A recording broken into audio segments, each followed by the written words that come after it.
Houston, we are go for launch in T-minus 30 seconds. Every day I become a better operator, whatever it is, and it happens. Why? Because I don't take time off. We are green on all engines, sir. I only knew one way, and I knew the right way. Initiating launch countdown. 10, 9, 8, 7, 6, 5, 4, 3, 2, 1. Boost ignition. The Service Rocket Podcast has good liftoff. Welcome to the Service Rocket Podcast, hosted by Victor, the Rocket Man Rancour. Please enjoy the ride.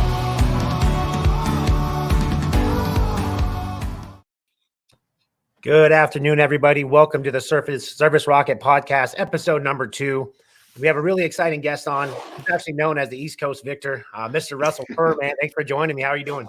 What's up, dude? I'm glad to be here. Thanks for inviting me on. Hell yeah, man. You know, we were just having a little chat offline and talking about each other's businesses. And it's really cool to see someone, you know, obviously he's actually from a different trade than me. But we started our business at the same time. He started his plumbing business about 4 years ago in 2018. I started my HVAC business in 2018. Both of us were top performers in what we did. He was a top performing plumbing salesman. I was a top performing HVAC salesman. And so it's kind of cool to see the similarities, man. But let's jump into your story a little bit. Talk about, you know, you said you've been in the industry about 20 years. So let's kind of backtrack from there, how you got into it, and then kind of leading up to where you are now with growing such a fantastic business. Cool, dude.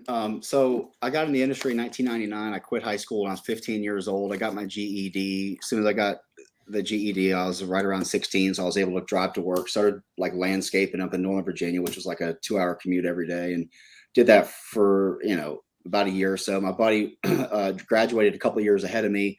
He was already at a plumbing shop in Alexandria, which is, you know, up in right outside of DC, and so he was like, "Hey man, come up here and be a helper. We got a spot open up." I was like, "Sweet." So that's probably got a better future than digging holes. So then I went to go do plumbing, and I was digging holes because I was on the sewer crew. So, you know, so I worked some sewer crew stuff for a while, you know, worked myself up, fell into service. I really loved it. I loved bouncing around all day long and interacting with customers, all that kind of thing. Really loved that. It was old school back then, man. A lot of things have changed. Like I said, I was in 1999. About 2010, I got in with a real company, as I like to call it, a company that kind of focuses on customer service and pays their guys well, and just like a modern kind of company. It's the first one I'd ever worked for. So I kind of got my feet wet there, learned that. They ended up selling out to ARS. That turned into a big shit show. So Sounds about right. Sounds about like ARS. Yep, meat grinder is what my business coach calls it, a meat grinder. So I didn't stay around there too long. Boy, they cut the pay bad when they took over. They cut the pay so bad. It was just brutal. But then I kind of bounced around a little bit, ended up at my first Nexstar company in 2014. That was an eye-opening experience. I really enjoyed that, man. It was really, really incredible. Being able to actually have weekly trainings and have processes and all these different things that exist at, like, you know, well-run companies. So that was pretty cool, man. So I did that from 2014. And my whole career, man, I'm always like, where's this next step? Where's the next step of success? Where's the next step? You know, and by the time you've been in the truck for 15 years, man, you're like, man, what's next? What is next? You know, so I was talking to my former employer, and being the top performer that I was, he was like, well, you know, why don't you, you know, sell HVAC equipment? I was like, all right, sounds cool, dude. Let's sell HVAC equipment. So, you know, 2017, I started as a comfort advisor, and did about $1 million in revenue between, you know, early in the year. About February is when I took the position, and then came out of that position about September, because then he put me back in the plumbing truck because, you know, for various reasons, the shoulder season in HVAC, and nobody was making any money in plumbing either. So it's like, he was like, "Hey, I want you to keep making a paycheck." I was like, "Well, cool, whatever, dude. It is what it is." So did that, and then, you know, 2017 concluded. And HVAC sales is a grueling schedule, man. It's grueling because, like, Oh, yeah. you know, you got to go climb around in attics at 6 o'clock because that's the only time they can be home. And now they want estimates on 4 systems, and it's grueling, dude, you know? And, Yeah. and by the time that the year wrapped up, I was like, man, I made the same freaking money that I would have made if I just had just been in the plumbing truck all year, man, because I had a cush freaking schedule, dude, because I was the top performer. And here's the thing: not only was I a top performer, but I was the best freaking employee anyone has ever seen, dude. Like I run every process to a T. Like I produce, I generate the most reviews, I sell the most memberships. You know, you put a goal in front of me, and I'm gonna freaking crush it every time, dude.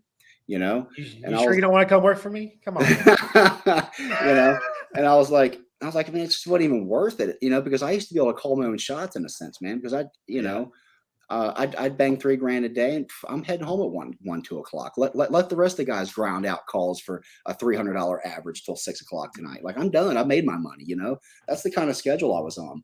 You know, um, Well, you said you started out at a old school company. Can you kind of elaborate what you mean by an old school company? oh boy, whew. Because So I think there's still some old school companies today in the modern day. So we got to talk about that. Call them out a little bit and see. yeah, old school, man, where it's just all about, well, you know, back then it was 1999. There was no Google. You know, there was no Google. There was no reviews or anything like that. It was just like, you know, word of mouth in a sense, or the phone book or whatever. But it was all about volume. It was all about like how many calls can you run in a day, you know? And back then, I've always been a top performer. I mean, even back then, I was running 8, 10 calls a day, banging 2 water heaters a day, and just banging calls out. You know, you're in, you're out, you're in, you're out. You know, you might make $2,000 doing that, but you know, but then once you finally learn that you can make $3,000 or more on one call and be done at noon, like that's just it's a totally different way of doing it, and the customers are way happier. It's weird. It's a weird thing, man. Customers are way happier when they spend a lot of money. It's a weird thing. It is crazy. And one of the things, the conversation I have with guys all the time, right? Because in summertime, right, everybody's so busy rushing through these calls or just trying to get to the next one. You know, they might have a 10 or 11,000 average ticket, but in the springtime, they got a 15 or $16,000 average ticket. And I had the conversation with them. I said, do you know why you're selling more in the spring than you are in the summer? Why your average ticket's higher? And everybody has this common misconception. I made a video on it the other day that in the summertime, you have your highest closing percentage and all this stuff. And if you actually run the numbers, it's actually the opposite. Your closing percentage goes down, but your volume goes up. So you're selling more at a lower average ticket and a lower closing percentage. And the reason is because you don't have the time to love the one you're with.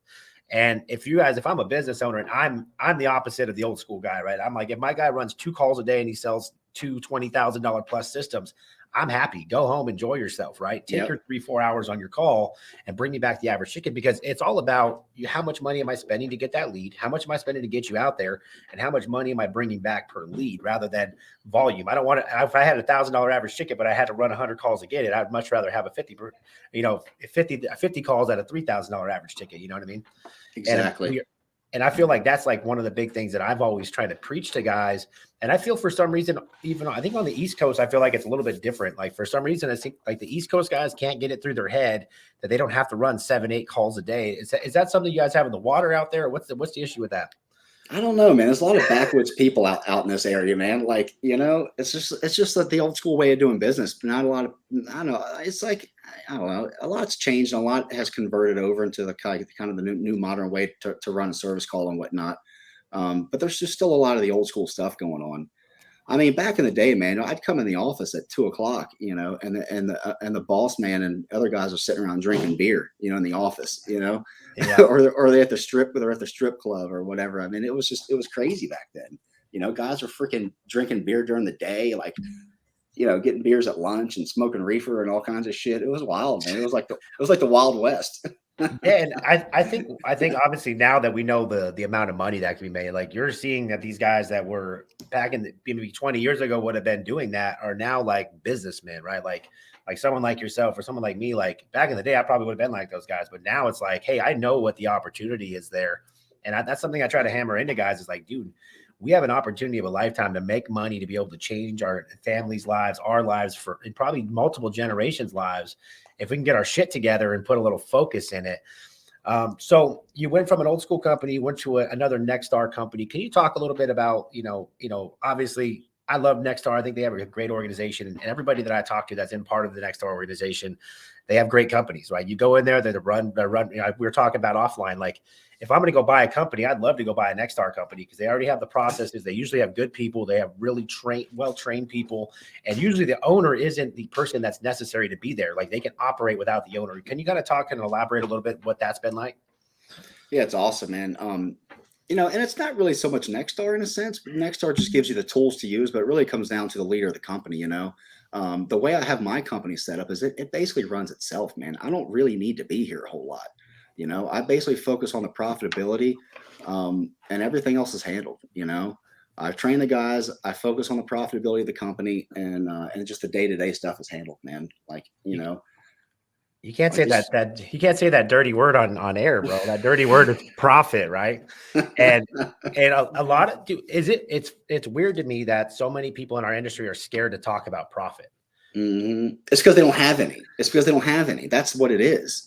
You know what I mean? Yeah. Because everybody wants to gloat about their top line and all this other stuff, but they're probably pulling a 2% net and they're freaking out and they're sitting here like micromanaging all these KPIs because they're pulling their freaking hair out because they're fucking broke. You know what I mean? And I've been there, man. Obviously, I went into hyper growth mode and grew really fast. And before, I didn't have the processes and checks and balances and all that stuff in place. All I was worried about was revenue, because if I didn't bring any more revenue in, I couldn't pay my bills, even though I was robbing Peter to pay Paul. Mm-hmm. And once I changed it and I changed my core values in my business, my top core value in my business is profits. Because without profits, we got no business. We can't take care of our customers. We can't take care of our employees. We can't grow the business, right? And once I changed that mindset in my business where we're not scared to talk about profits anymore, then everybody talks about it. Even my sales guys, they'll call me like, hey, can you run the numbers on this to make sure the gross profit is going to be there on this job? And when you can get your employees to start caring about the gross profit and caring about how much money the company makes, then you're going to see that light bulb will go off, and all of a sudden you're going to start making double-digit profit numbers. And that's what it's been like for me. Are you open like that with your employees? Do you talk 100%, 100%? I mean, we'll have meetings where I'll just go over what all goes into the direct expenses. It's like, just so that, because anyone from the outside looking in will see Victor doing $20 million a year. Like, that dude's making a fortune, or the next guy down the road doing $20 million a year. That guy's making a fortune. But what they don't know is they don't see the books, man. Just because a guy's making $20 million doesn't mean he's got anything on the bottom. Most of these guys are pulling their freaking hair out because they don't have any money, Yeah. So of course, man, it's like all my guys are hyper focused on what the material cost percentage is on a job, and that sort of thing. And they all know where that number needs to be in order for us to actually make money. And they all understand that the business has to make money in order for them to have the PTO that they want, in order for us to have the Christmas bonuses and the nice parties and everything else that we do. I mean, I do so many things for my people, man, and they all know that the profit's got to be there in order to do those things. So I had a meeting with my install department last week, and it was actually, Michelle came in and she was with me, and we both kind of broke it down, because the install department thinks like, oh, I can take an extra day on this job, or they're not. No. They weren't rushing. We showed them the true cost of them carrying a 1 day job into 2 days. Yeah. And, we're lucky to make, $15,000 job. We're lucky to make $2,000 or $3,000 to the bottom or whatever it is. But when my gross profit per my money per crew day, all of a sudden is another 3,000. My overhead is, we go to the next day, we add that in, we're negative the second we hit that. And then we're not able to do that. We're not able to do that next $15,000 job. So now we're negative probably $50,000, $60,000 because they carried over for 2 hours onto the next day. Exactly. And so my installers think we're making all this money. But when I broke it down to them, they actually changed their mindset. They're like, oh shit. I said, look, I want to take care of you guys. I want to make sure you have work year round. I want to make sure you have this, but I can't have that unless we don't make money now. This is where we make our money. And then in the off season, I can carry you guys and float you because we made so much money in the summer. But if we fuck up the summer, we ain't going to have the money to carry you guys year round and make sure you guys always have work. And that's the kind of the culture I built, is that we're super open about everything. Yep. Yeah, me too, man. That's so important, because guys have to understand, and just employees in general just have to understand that there's overhead that's got to be covered. And like you're talking about carrying an install over, well, my sole day is about $3,500, and if I got to roll that over to a day 2 of a job that was only bid for 1 day, well, now that kills the profitability, because now there's another $3,500 worth of overhead in that job. You know what I mean? Yep. And I'll get so people they don't understand that kind of stuff, man. Well, I think that's the importance too. Like, if you guys are listening to this and you guys are a business owner, maybe you're starting out, maybe maybe you're even already into it, but you can't figure out why you're not making money. A lot of the times it comes down to actually understanding your overhead, right? Most people do not understand what their daily overhead is, right? They do not. And if you don't understand what your daily overhead is, you don't have a target to aim at to be able to make sure you're hitting it. It's like, I know exactly what day of the month when I'm pacing, I know exactly when I hit my overhead for the month, and everything after that is in the green, right? So I already know I can turn it up. But without knowing that, you might be going into the last week of the month and not realize you need to hit certain amounts every day, or you're not going to hit profit that month. And then they run their P&L they get their P&L probably the middle of the month if they're lucky. Half these companies, I get my P&L daily. I got a daily and I got a weekly one. Every Wednesday, I have my P&L needs to be up to date, right? Dude, me too. I can't run my business without it. No, dude. I talk to so many people, man, I talk to so many business owners, man, that don't even have access to their QuickBooks file. Like, how are you even in business without access to your QuickBooks file? Like, or they say, hey, oh, well, let me ask my accountant for a report out of QuickBooks. It's like, how do I can go in my damn QuickBooks right now, click on it and click anything I need to click. It's right there. I've got the tab always open on my computer, dude. And not only that, it's always on my phone. I check it constantly on my phone. Like, it's everywhere, dude. I'm immersed in my numbers. And that's the job of the business owner. Do you know why? It's because you're making money. So I remember when I wasn't making money, I didn't even want to look at my fucking bank account. Yeah. I was so scared. I was scared to look at my bank account. I was scared to look at anything. I didn't want to look at how much payroll. Me too. I was there in the beginning, dude. The first 2 years, I was freaking out, dude, because I was growing this business. I had like barely any cash in the bank, dude. And it was freaking scary, dude. I used to lay awake at night, like freaking out, man. Oh yeah. I remember because I would payroll would come, my person would be like, hey, we got to make payroll. I'm like, fuck. I was using my own personal credit cards or whatever it was, and like maxing those things out to be able to make bills.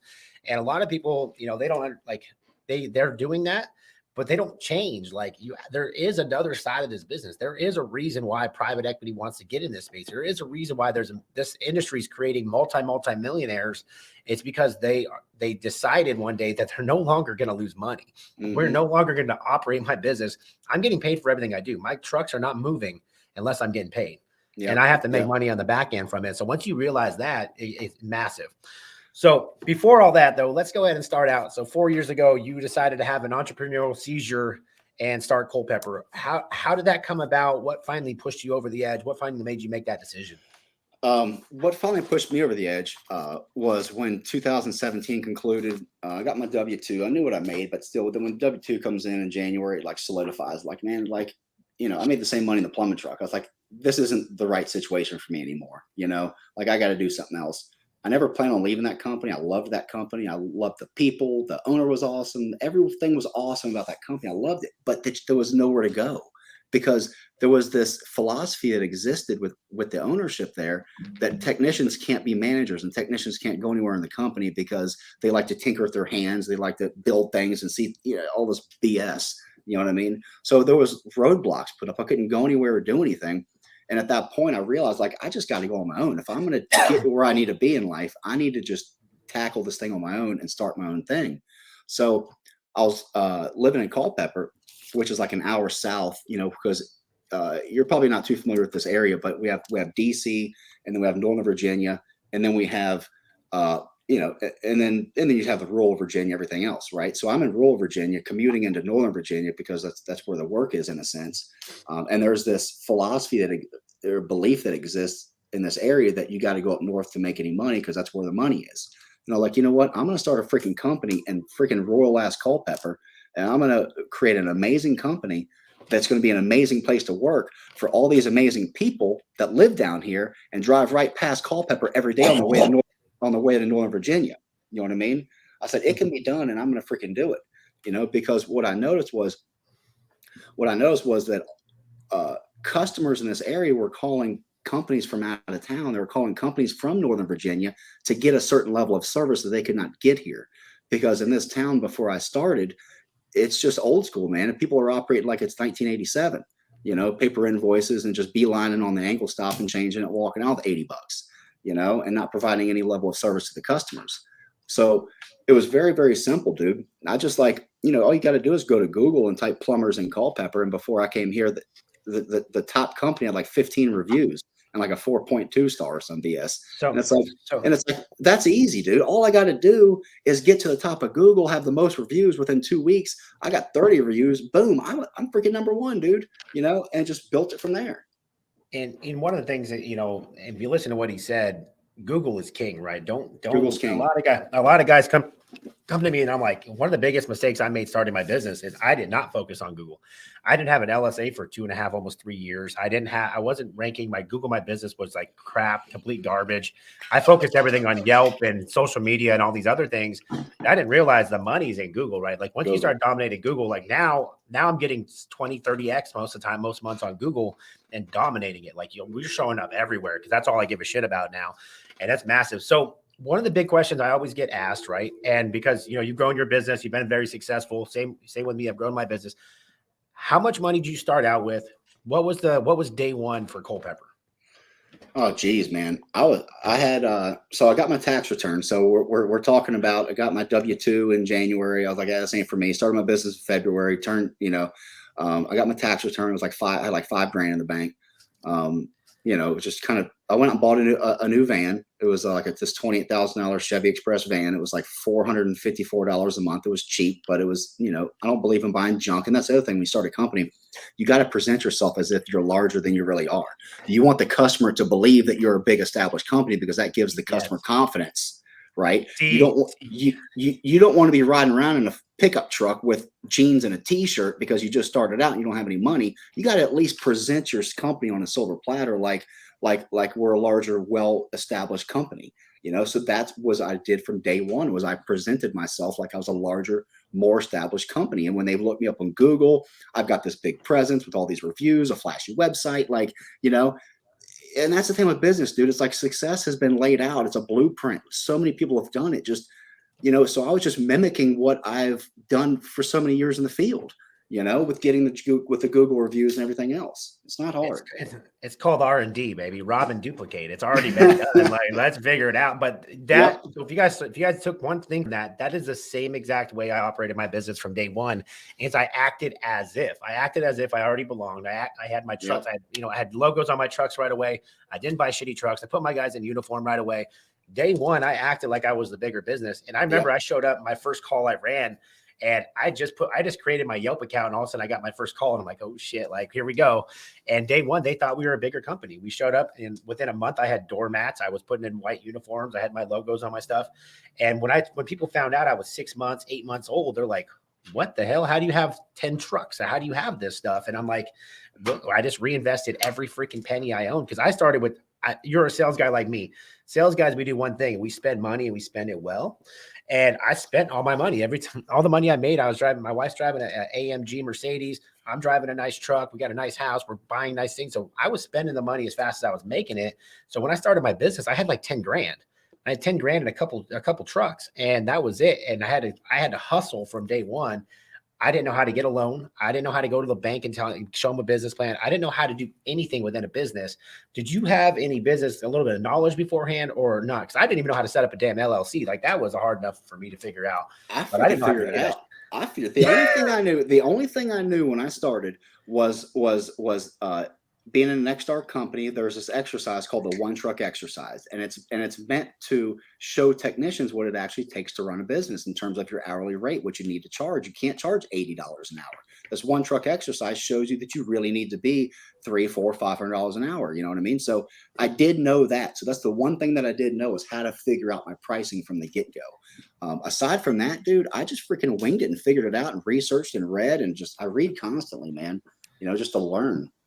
I think that's one thing, watching you obviously on the East Coast. I've never met in person. I'm excited to finally meet you in October when you come out to the event. But, I can see it. You're like me, man. Like I'm always trying to figure out a way to get better, a way to get that edge over on people. Because if we sit there and we just show up every day and we go through the motions, we're never going to get better. I'm never satisfied with shit. Like we're going to have. Me neither. I'm always digging. We're going to do 3 million this month. And I'm like, man, we could have probably done fucking 4 if I would have done this, this, and this. And that's where I spend half my day is like, okay, where can I, instead of like working in the business, like most people, I'm working on it. Like, oh shit, this department needs help this week. Okay. We're going to focus on this department. Let's knock this out and make this more efficient. Hey, I can cut some money here. Hey, let's add this person. Let's make sure the training's knocked out. Is that kind of what you do all day? Obviously you said you don't have to be in the business, but you're there every day. So what is your day-to-day like? Honestly, dude, I like a simplistic approach, man. I mean, we're making money. The guy's numbers are good. I don't need to sit here and burn myself out on unnecessary KPIs. You know what I mean? If I got a guy that's struggling, that's one thing, but pretty much by and large, all my guys produce. And you know, I feel like a lot of people overcomplicate things, man. You know, they just overcomplicate things. They get way too deep in the weeds, man. I like to just simplify. I like a nice, simple approach, man. You know, that's just the way I do things. You sound like I talk to Billy Stevens a lot. He's a mentor of mine, and when I talk to him, that guy's a genius. Like that guy knows how to make these businesses make money, and that's what his specialty is, right? And I talked to him the same thing, and I gave him, because I have, I do have a lot of KPIs I track, just because it's what I tracked as a sales guy. I knew exactly, because it told me what I need to focus on, right? So for my sales department, I have and service department, I do have about 12 KPIs that I do track, and those are letting me know what to train on that day.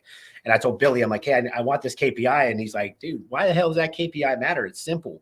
How many calls you're running? What's your average ticket? How many memberships you sold? And what the hell's on the bottom line? He's like, why are you worried about that shit? And I'm like, man, I want to, I just want to win so fucking bad. Like, I want to be, if anybody talks to me right now, my only goal is to have the biggest company in Southern California within 2 years. I'm going to pass everybody.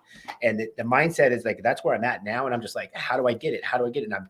And I spend most of my day reaching out to other people, asking, hey, what did you do here? Who are you using for this? How are you doing this? What is this? Do you find yourself doing that? Do you have a network of people that you're consistently talking to? Because I have like group chats with like some high level people, and I'm just like, dude, I'm the little guy still. I'm just spitting ideas all day around. Honestly, dude, I'm a loner, dude. I don't really talk to anyone. I keep to myself for the most part, So not really. I've got some mentors that I speak to from time to time, but overall, man, I know a lot of guys out there just constantly talk to each other, and I'm just not one of those dudes, man. I just kind of keep to myself. That's one way to go about it. I got friends that are like that. For me, like obviously I'm, part of my business and part of what I do is obviously the influence thing, but I enjoy helping people. So I'm always talking. I take what I learned from those guys and I'm passing it down to the other people. And a lot of the people that I deal with and I help train don't have money. They're just starting out their business. The hard part when you start your business is no organization wants you, right? Because they think you're not worth the money, because you're not going to spend money with them. So you don't have the money. They don't care. So I genuinely spend most of my time trying to help the little guy. How do I get him from point A to point B to where a next star wants to take him? And that's my sweet spot. Like a lot of people are like, do you want to be next star? Do you want to be this? No, I have a niche. And one of my mentors told me a niche will make you rich, right? My niche is that a startup to about $2.5–3 million company. I want to help get the 3 million and get them to that 5, and I can pass them off to a next star, someone that's going to be able to do that, because nobody gives a shit about these guys. Exactly. And that's me too, man. I love helping the small guys, because I just feel like I can't, when I started my business, man, I had a knack for it or something. I don't know what the hell happened, dude. I just figured it out. And when you talk to these people, these small guys out there just starting out, they just don't have a clue a lot of times, man. And I just love helping them. I'm like you, man. That's my niche also. I love helping the little guys. That's why I'm so active on Facebook, man. I just love helping people, dude. And that's what made me so good in the field. That's what makes me, a great leader in my business. And that's, it's just what I like doing. So outside of work, one of the things that stands off every time someone sees you, right? Obviously you're in great shape, right? How big is fitness as part of your life as well? Because that's something that I've been really focusing on lately. I've been waking up every morning, drinking water, trying to wake up, meditate, stretch, work out, stuff like that. And I've seen such a drastic change in my personality and everything that I do. Can you talk a little bit about the importance of fitness in your lifestyle and your business? Well, it's huge because number one, if you want to feel great, then you got to put great things into your body. You know what I mean? Like you can't eat fast food and drink sodas all day long and expect to feel good. And the problem is most people, that's the way they operate. And they don't even know how badly they feel until they come off all that crap, But I carry a water bottle around with me constantly. I drink tons of water. I've got a philosophy, man. Eat like a caveman. What did a caveman have available to him to eat? And that's what we should be freaking eating, Yeah. Not, you know what I mean? Like I'm talking like before agriculture and grains and all that crap came into our diets, eat like a freaking caveman, nuts and seeds and fruits and, meat and that kind of thing. That's the main thing we should be eating, is eating like a caveman. If a caveman didn't have it, don't freaking eat it, man. Are you able to pass that along in your culture? Are you seeing some of your employees do it? Because we're leaders, right? And when they see us doing stuff, they usually want to attach onto it. And that's I didn't really know before, but now I'm like, dude, I try to watch everything that I do because these guys are really looking up to me, right? And even the guys on social media are looking up to me like, I got to be better. I got to be better. It's cool. There's been this like huge like rush with a lot of my employees to get into the gym, and it's pretty cool to see, especially this one guy that works for me, Jason. He's awesome, man. And I just never would expect him to go to the gym, but he's been going to the gym and he's like cut back on his beer drinking and all this other stuff. So it's really cool to see, man. Yeah, I was up with, it was actually like 10:30 last night. I was talking to one of my top sales guys, and he brought it up, man. He's like, I got to change. And because he's probably watching this right now, but he's getting a little out of shape. He's doing stuff that he's normally not doing. He's eating too much, drinking too much. And he's messaging me this. And the funny thing, I was doing push-ups at the time. So I sent him a video and I'm doing push-ups. I'm like, come on, bro, let's step it up. Mm-hmm. And this morning I talked to him. I said, because I gave him a book to go, audio book. I said, go listen to this audio book tonight before you go to bed. He's like, I'll listen to it tomorrow. I'm like, listen to it before you go to bed tonight, because you're going to wake up tomorrow in a total different mood if you listen to it. So he listened to it. So I texted him this morning. He's like, dude, I listened to it last night and I couldn't help but get up at 5:30 this morning, drink a big glass of water and start just stretching and start putting some more effort into myself. Yeah. And I've noticed a big difference because I've been known to get a little wild, and some people know me. I get wild, man. I just is what it is. It's been part of my life forever. And I'm trying to just get rid of that. Like, I'm just trying to be the best version of myself every single day now. And that involves working out and doing these things, because if you're the leader in your business and you got your shit together, you're going to watch your employees all start. There's a higher level of expectation, right? Definitely. Definitely. 100%, dude. It's just cool to see. It's just cool to see the other people, like the people in the organization, getting on board. It's pretty cool. And the other thing is, like, the human body is meant to work. The human body is not meant to sit in front of a computer. The human body is meant to work hard. You know what I'm saying? Like go back to the caveman days. We had, I don't know, 300,000 years of evolution in the human species before we even knew what farming was. You know what I mean? And every day was a struggle to freaking survive, and that is ingrained in our species, man. And this modern era of packaged foods and just the modern era that we live in, it's all bullshit, because our species has not evolved that way. Our species did not evolve, just living the way we've been living the past 75 years as a human race, man. So that's why I go back to the caveman, because we spent the most time as a species as cavemen and living that kind of way. That's just ingrained in us. So we have to work hard. We have to lift heavy shit. Lift heavy shit, man. I love deadlifts, man. Nothing is better than a freaking deadlift, dude. Yeah. Our bodies are meant to work hard. We got to freaking work hard. Lift heavy shit. I think that's one of the things too, as entrepreneurs and even as a sales guy, right? Like we say we're too busy, right? And we're always too busy. And then all of a sudden, if you really, one thing I'm going to challenge anybody that's listening to this or watching this podcast, right, is go down and write down, just spend the whole day and write down everything you do, how long it took you, and just write down, journal it for a couple of days. And you're going to go through that and you're going to realize, dude, I had a lot of time I just wasted doing nothing. Yeah. Doing nothing. And then you got to start thinking, okay, well, what can I move around? What can I make happen and squeeze in? Because we have to start, as business owners, we don't take care of ourselves. Ken Goodrich is a good example, right?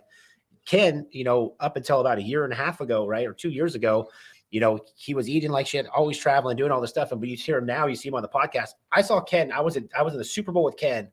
I saw him again, 8-9 months later, total different fucking human. And it's because he stopped caring about himself. And I saw a post today by someone, they're like, you can put your health aside for money, but in the end, you're going to be miserable anyways. Like, it doesn't matter if you chase all the money you want, but if you don't take care of your body, you're going to be left at the end of it with nothing. You're going to be left with a broken down body that you can't even enjoy the money that you earned. Right. Exactly. And those should be the best years of our lives, dude.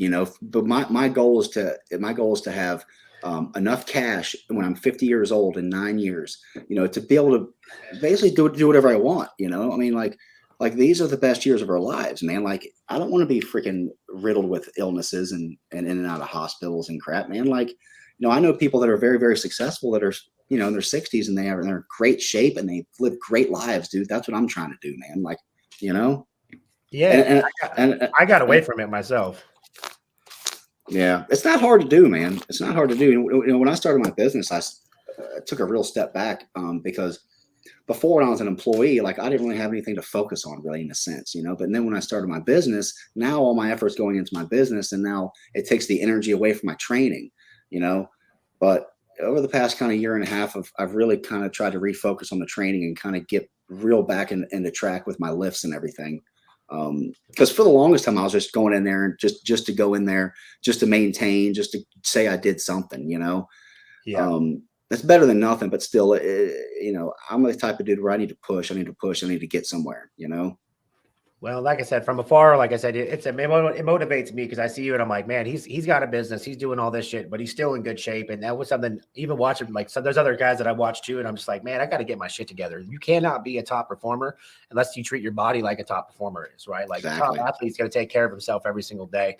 So beyond that, if y'all listening, try to take care of yourselves, man. Let's try to be better, because if you're a better leader, you're in better shape, you look better, you're going to feel better, you're going to run a better business, and you're going to have better employees that are excited to work too. So outside of fitness stuff, we're jumping in. Now you're heading into year 5 now, right? You just passed up year 4 in business. Can we talk about where you at, you know, revenue wise, or what you've done? What was your year 1, year 2, year 3, or where was the big jumping point for you? Sure. So year 1, I did like 339,000, and I was completely by myself. Year 2, I did 1.3 million. Year 3, I did 1.8. Year 4, I did 3.3. This year we'll do 4-ish, something like that, you know. So that's kind of the trajectory that we've been on.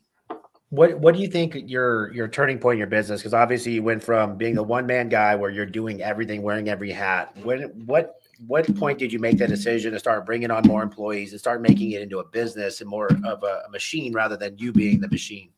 It was like ASAP, man. As soon as I started, I was like, I just had this goal of getting out of the truck. You know, well I'll tell you, I'll give a little bit of back history on that, because one of my huge goals was to be a next star company, which I've already, you know, explained to you that was a huge goal of mine, is to be a next star company.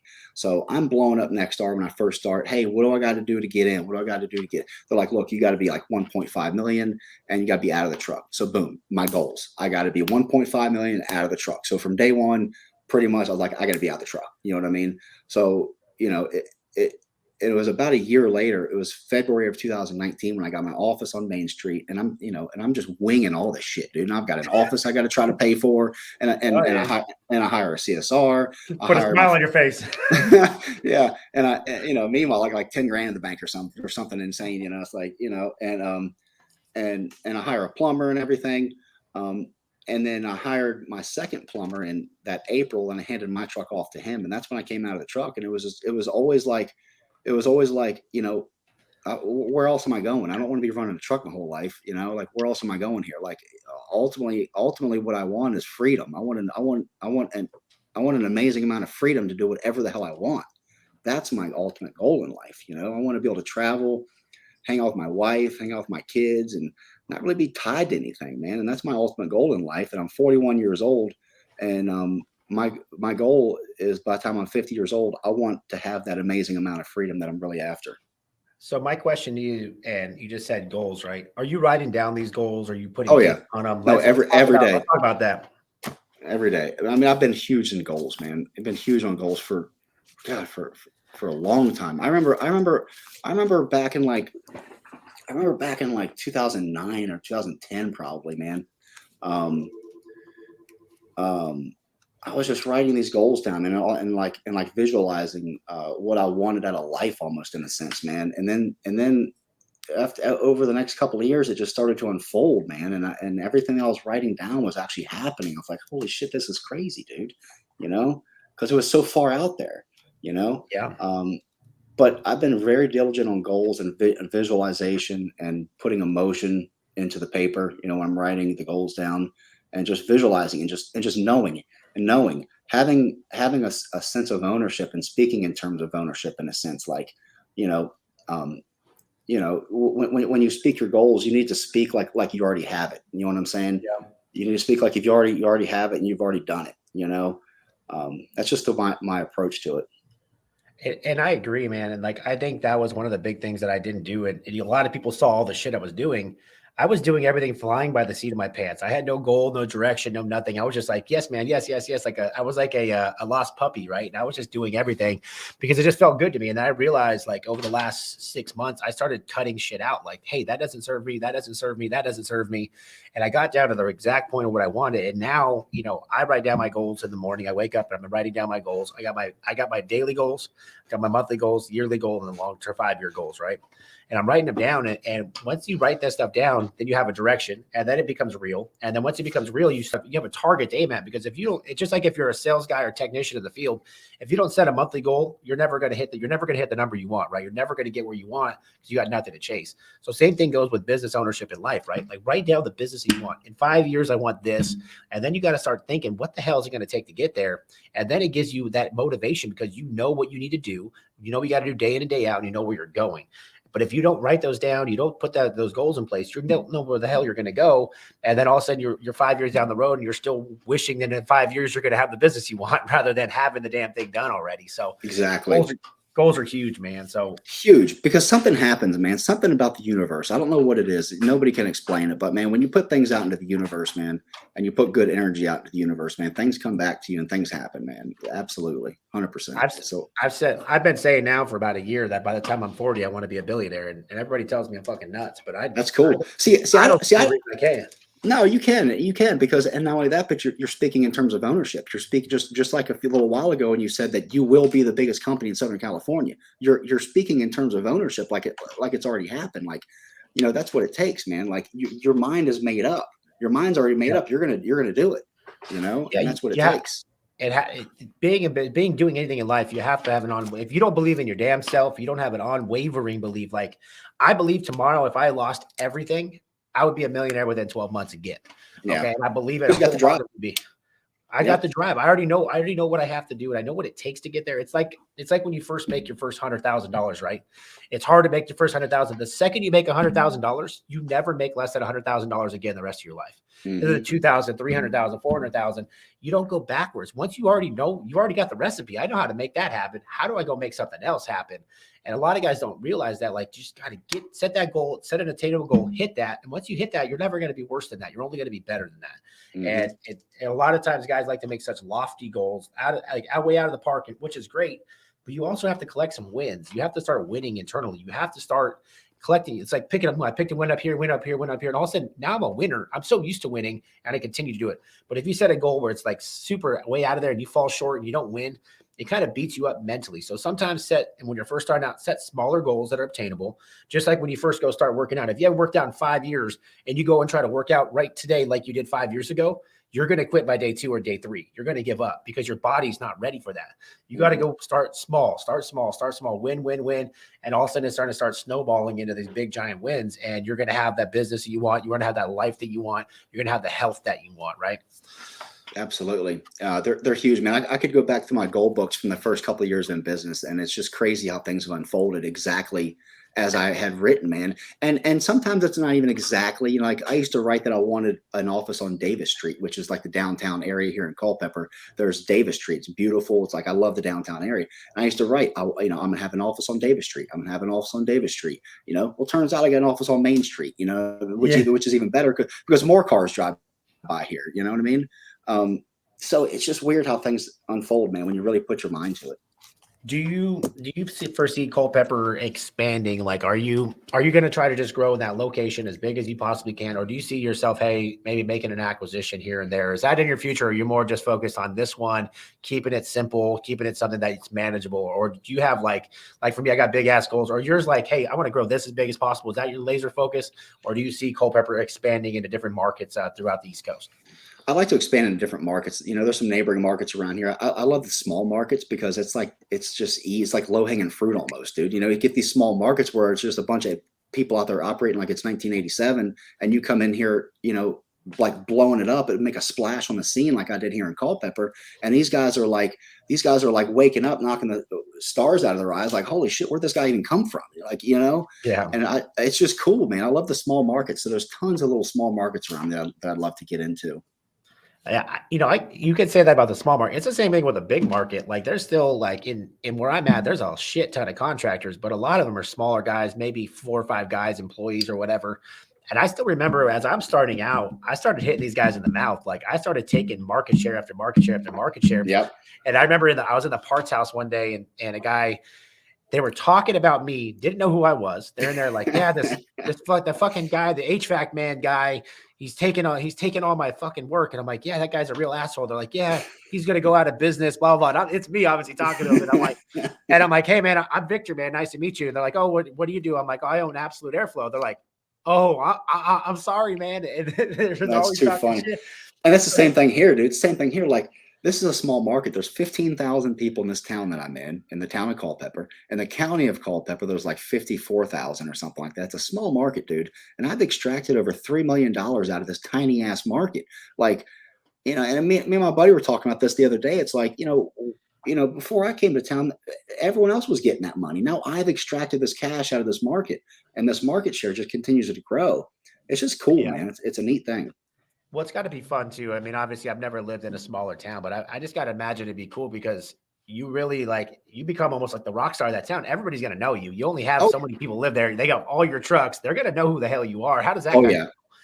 It's cool, man. It's cool because, you know, you see the truck coming from a mile away. I think it stands out, dude. You know exactly who it is, you know, so it's cool. And we do a lot of stuff in the community. So, you know, we're really well known here, and it's just, you know, and it's just cool because people come up and talk to me and say hi and stuff. And, you know, and I don't even know most of them most of the time, you know. It's just kind of weird. I don't know. It's cool though, you know. Are you really big involved in the community and stuff like that? Like if you have like, you know, I know there's a company out in where I go visit in Alabama, right? They Hanson's Heating and Air. And I went out there and I did an on-site with them, and they have Mardi Gras there in Alabama. And they pull all the floats in the Mardi Gras parade. So like that was where he dominated the market. All of a sudden, everybody knows him for the guys that pulls the float, and out in that area, they grew that to a $50 million business. Is that kind of like what you are? You guys dominate. Like everybody knows Culpeper everywhere. Everyone doing all the events. Everyone, and we're so involved in community. So this magazine came out like last week. I'm gonna read you write-ups on two different companies. Okay, I'm gonna read you a write-up on a competitor. I won't mention any names. And then I'm going to read you the write-up on my company, and you'll notice the difference. Let's see here. So such and such company, locally owned and operated. They operate a small business specializing in electrical items, including electrical for new construction, remodels, electrical car chargers, installation, panel upgrades, panel change outs, recessed lighting, custom lighting projects, service, authorized Generac dealer, and much more. With an outstanding group of hardworking employees that take pride in their job, we provide neat, honest work, giving customers peace of mind when they reach out with their electrical needs. Okay, so you see that. That's all technical BS. Now, that's not going to stand out. That's not what customers buy. Customers don't care about that. And this is what I train my people on all the time. What do customers actually care about? I'll show you what customers actually care about. This is what customers care about. Bear with me. You know, they don't care about the freaking. They don't care about the electrical work. They don't care about the plumbing. Before you get into that, right? This is a process. You guys, if you guys are listening to this, go and literally just think about the customer experience that you're providing right now. When your guy walks up, what's that experience? What does a customer feel like when you walk up? What do you look like? What does your doormats look like? And then once you guys write that down, and then write down exactly what the company that you want to look like, and then figure out what it's going to take for you to look like that company, feel like that company, and just reverse engineer it. You'll see your business grow massively. Like I know the customer experience from when they answer my phones to the time my technician shows up to when my install crew shows up to when we close out. I know that entire process, and I know what the customer is going through because I've visualized it and made it exactly how I want it. So let's kind of hear what they have to say about you. All right, here.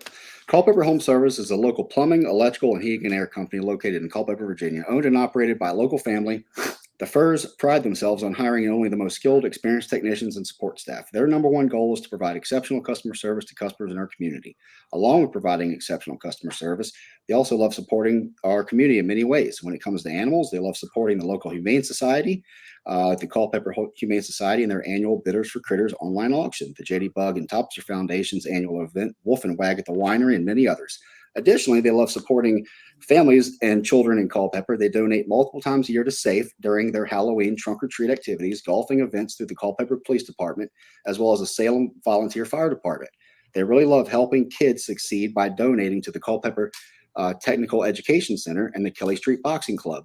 This year, they donated for the to the upcoming first ever Culpeper Rodeo as well.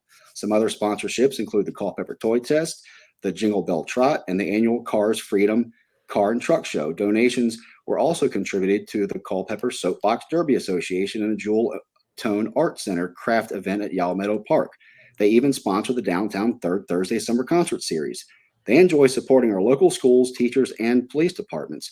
Part of their giving extends to funding shirts and equipment for sports teams, providing free coffee and pastries for teachers at Raven's Nest Coffee House during Teacher Appreciation Week, as well as offering free lunches to police officers at the Grace to Griddle food truck. At Culpeper Home Services, they care about your home and your family. They truly love Culpeper and want to see it and the families that live there thrive. Like, that's what customers care about. They don't care, you know? Well, this circle back around. Like, now imagine that the customer seeing that, right? If I'm you, and I'm guessing you're just like me, one of my meetings are often, I make my guys write down, I was told you before I got on here, I make my guys every day, I make them write down 5 reasons why someone should buy today.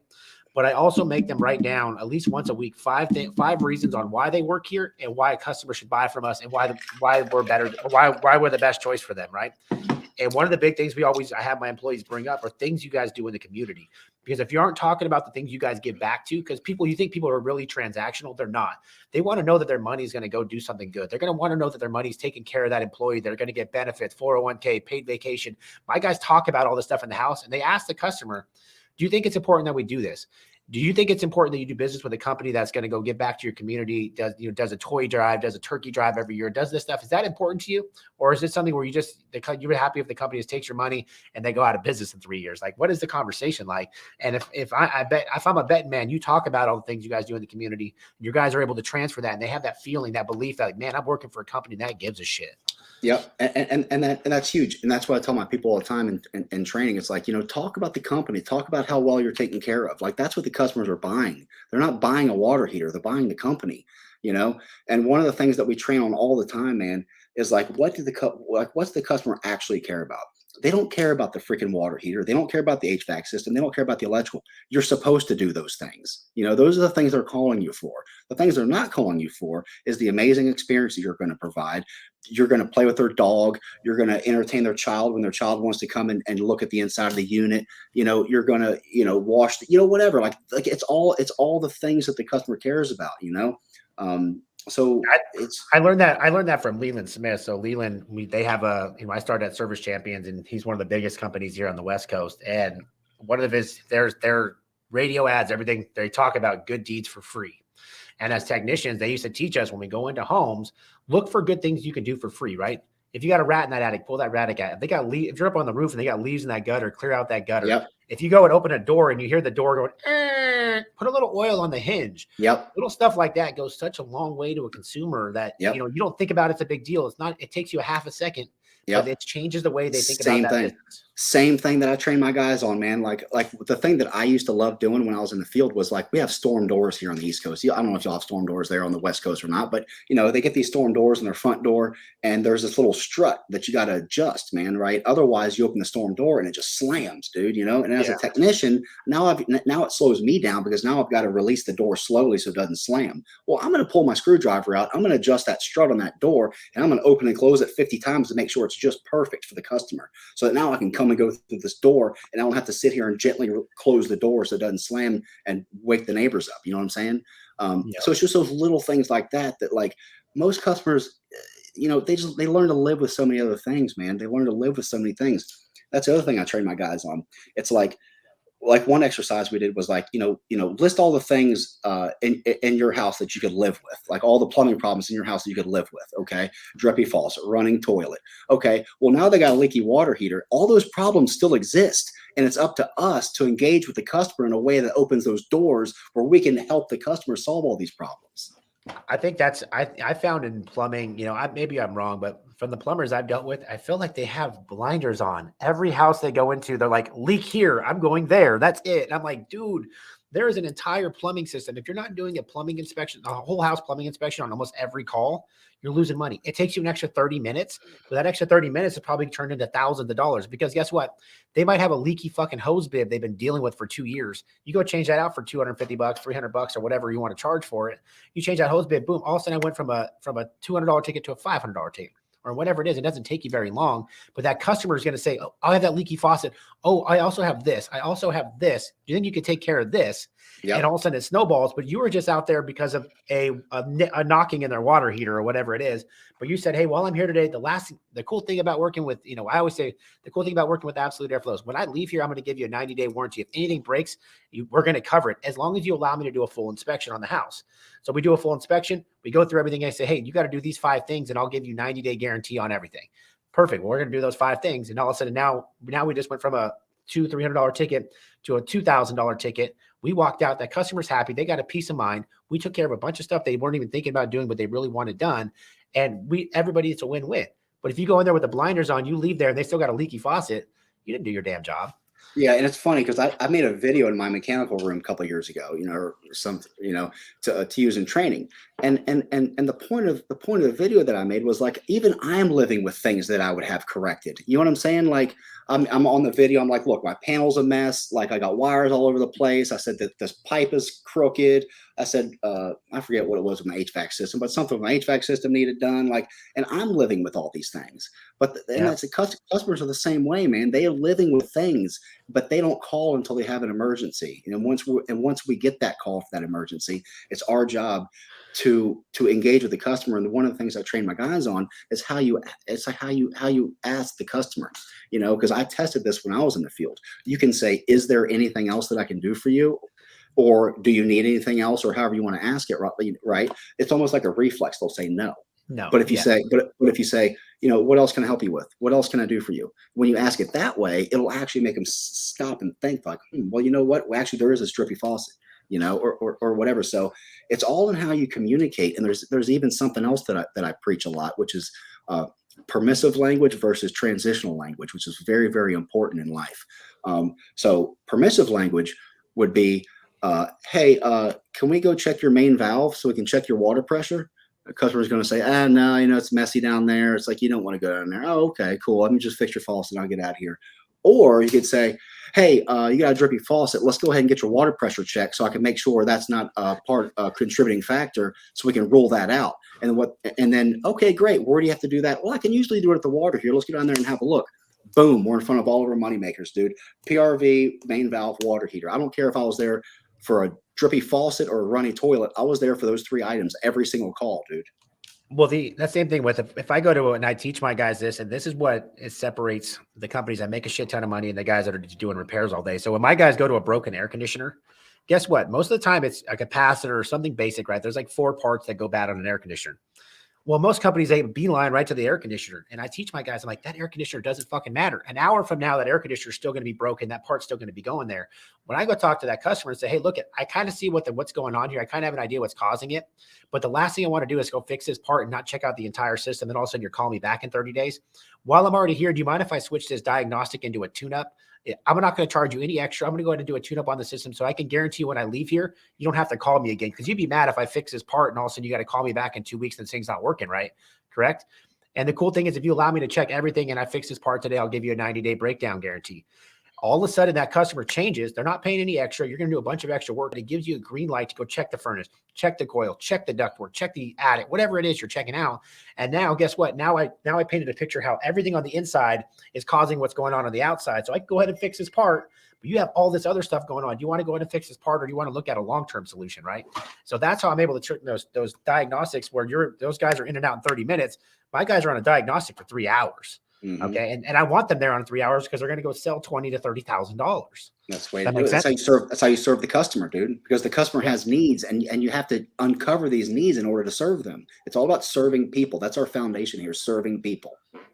Yes, sir. Well, looks like we're about to the hour mark, Russell. And normally I try to cut it off around there. Is there anything, like, if you were to speak to a guy that's starting out today, or someone that's thinking about having that entrepreneurial seizure, what is something you would tell them? This is how I want to kind of end every episode. What is something you would tell that person that's just starting out or thinking about starting out? What would you say to them? Let's see. Present your company on a silver platter.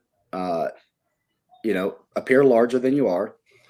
Don't be cheap. Don't go buy a van with no bins in it. Like, nothing drives me crazier than seeing a guy go buy a truck with no bins. It's like, dude, get a freaking upfit package. It's $3,500, dude. Yet you're going to sit here all weekend long fiddling around 2x4s and plywood and shit for building some bins that are probably going to fall over. Like, dude, do it right, man. Do it right. Price yourself right and do it right. Don't pull up in some piece of crap in jeans and a t-shirt. Like, spend the money, do it right. And if you're priced correctly, there's no reason why you shouldn't be able to do it right. When people sit here and act like they don't have money for a new truck or something, it's like, well, why don't you have money for a new truck? Do you have calls? Y'all got plenty of calls. Well, dude, the hell's wrong with you? I mean, 2 + 2 = 4, man. I don't know. Yeah, man. It drives me crazy. Well, it's sometimes you can lead a horse to water, but you can't make him drink. But Russell, man, it was a pleasure. This is the first time we really had a conversation. I'm really impressed from afar, from a bird's eye view. It looks like you got a great business, and from talking to you, you seem like a great person. And I'm really excited that we kind of go on this journey together, because we started at the same time. I cannot wait to see where both of us are at in 5 years, man. I'm super excited. I'm also very excited to see you in October. So if you guys are coming out to my Service Rocket Growth Summit, you get to meet Russell in person. It's going to be October 20th through 22nd. If you guys listen to the podcast, we still have the $250 off ticket. If you guys are interested, go ahead and reach out to me or reach out to Tim. We'll go ahead and get you taken care of. Russell, thank you so much for coming on the podcast, man. I'm excited for you and your business. Is any last words you want to say? No, man, just thanks for having me on, Victor. I've been watching you for a while, and you're doing cool stuff, man. You're definitely an inspiration for a lot of people out there. Yes, sir, man. That's the goal, man. To inspire and help as many people as I can. And the same thing, I could tell that same culture is inside of you, man. And I just, like I said, I love watching good people. I love talking to good people, and I'm really excited to see what we do, man. So thank you guys for tuning in. This episode is going to go live on Apple and Spotify by Monday. Subscribe to the YouTube channel, subscribe to my Spotify, subscribe to my Apple. It means a lot to me that you guys are listening. And my goal is that every single week, I'm going to bring you high-level content with great speakers and great people on here to help you and your business get better. Russell, you have a good rest of your day, man. Thanks, Victor. You too, man. See ya.